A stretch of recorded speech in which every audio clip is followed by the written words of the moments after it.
जो सोचा है वो सब उस राम ने पूरा किया। मुझे बहुत फिक्र रहती है कि कहीं मेरे विचारों में कहीं ऐसा है कि ये हो और परमात्मा को कहीं उसके विधान में 20 सालों से बड़ी अंदर पीड़ा थी नदी को लेकर, लेकिन गए साल तो उतर ही गए कि हर हाल में जो होगा तो होगा। और मेरे गांव ने भी इस बात को, इस पीड़ा को समझा, मेरी सर्व समाज ने समझा, और आज वो पीड़ा तीर पर्वत सी हो चुकी है। ये अब पिघलनी चाहिए। शब्द लिखा है वर्ण, ध्यान देना सर, वर्ण वर्ण।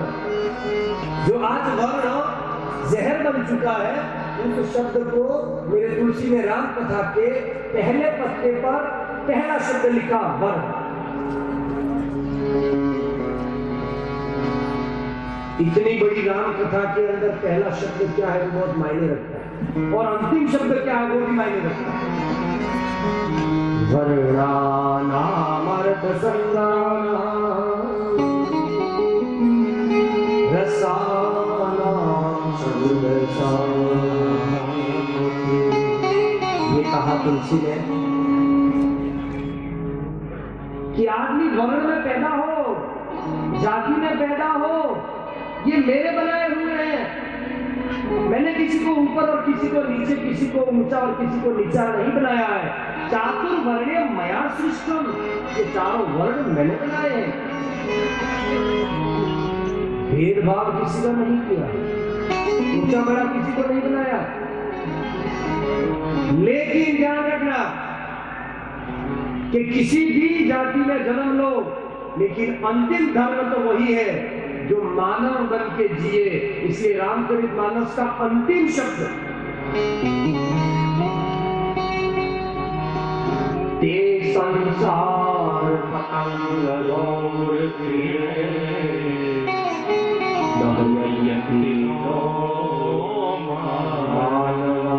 ये मानव शब्द अंतिम है।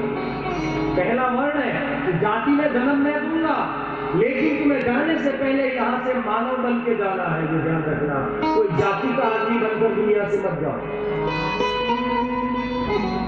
आपका है जैसे गंगा के तट पर कोई भी पानी पिए, कोई भी जाति का, गंगा कभी जात नहीं पूछती है, वैसे ये राम कथा एक गंगा है, गंगा के लिए है। जात पात का भेद मिटाओ, जाति पाति की करो विदाई, बागड़वासी भाई भाई, ये हमारा नाम है।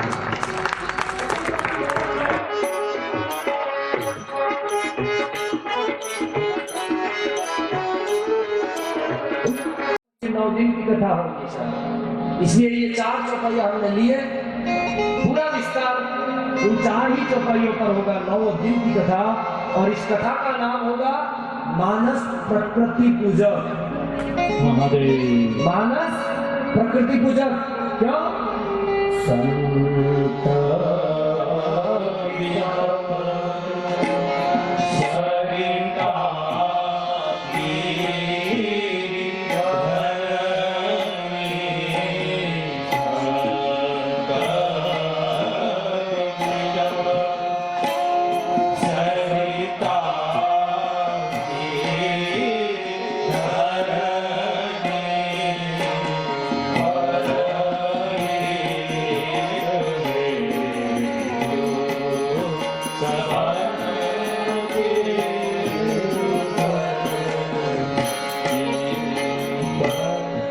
प्रकृति पूजक क्यों रखा इसका नाम?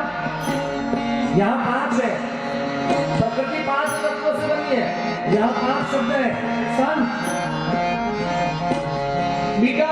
बिटप माने वृक्ष, सरिता माने नदी, गिरी माने पहाड़, माने धरनी माने धरती।